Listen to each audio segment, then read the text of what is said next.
Monsieur Jocelyn Decini pour le groupe Rassemblement national. Merci Madame la Présidente, Madame la Ministre. Vous avez commencé votre préambule en disant que votre gouvernement voulait libérer le travail. Vous avez parlé également de la loi de la réforme des retraites qui, selon vous, favorise l'emploi des seniors. Je suis désolé, mais sur ce point, je ne peux pas vous laisser dire ça sans réagir. Non, la réforme des retraites n'a pas permis aux seniors de trouver plus facilement un emploi, ni d'améliorer leurs conditions de travail au sein de l'entreprise. Pourquoi? Tout simplement parce qu'il n'y a rien eu de fait, ni pendant cette réforme pour l'emploi des seniors, ni pendant la loi France Travail, qui a suivi.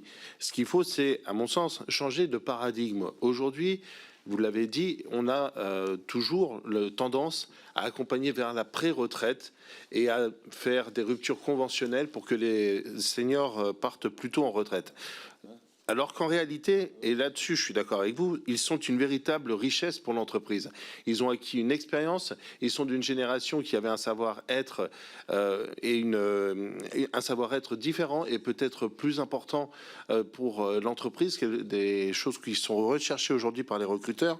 Ils ont l'amour de leur métier, l'envie de le transmettre et ils ont acquis des techniques et ils peuvent aussi être des exemples pour les jeunes générations qui intègrent une entreprise par les possibilités d'évolution en interne, ce qui permettrait de rester plus longtemps que les 6 ou 8 ans d'ancienneté moyenne qu'on a aujourd'hui au sein des entreprises. Donc pour toutes ces raisons, il faut effectivement changer le paradigme au sein des entreprises.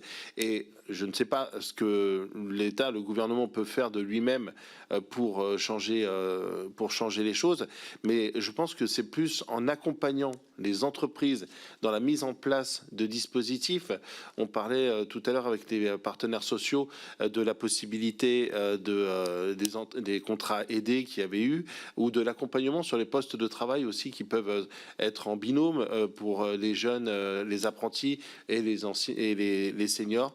Donc quels sont les moyens que vous allez, avec votre gouvernement, mettre en place, mettre à disposition des entreprises pour les aider à accompagner mieux nos anciens qui méritent d'être considérés mieux? Merci.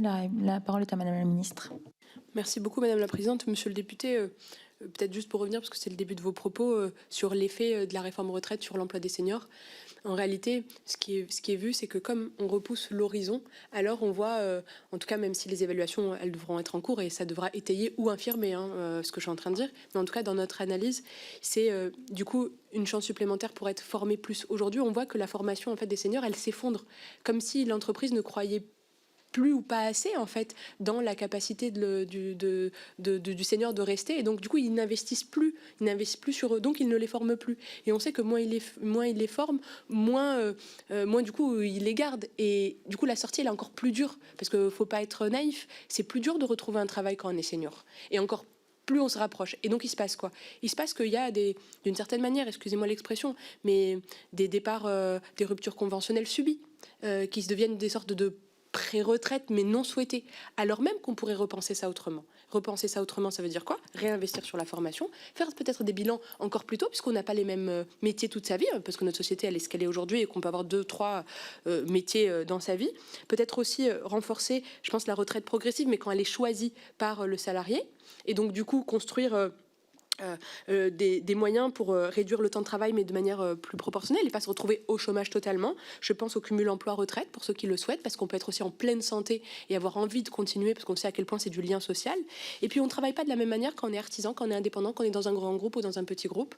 Et donc finalement, ce qui est important, et je pense que c'est peut-être, ça rejoint ce que je disais au tout début, et vous l'avez souligné, l'importance de créer des liens entre les plus jeunes et les plus âgés, puisqu'il y a d'une certaine manière une vraie vulnérabilité chez ces deux, pas catégorie, mais dans ces deux populations, et que si on voulait construire une société qui soit plus forte et plus humaine, alors effectivement les seniors pourraient être plus fortement des tuteurs, des apprentis, et finalement transmettre d'une certaine manière un savoir-faire bien sûr, mais aussi une culture et une acculturation. Et là peut y avoir pas mal de pistes à faire, fiscales, économiques, de contrat de travail, et c'est toutes les discussions que mène d'ailleurs la ministre du Travail avec les organisations autant patronales que salariées. Mais c'est une bonne piste, parce que je crois qu'il ne faut pas tomber dans l'opposition des deux générations, on ne gagnerait rien à faire ça.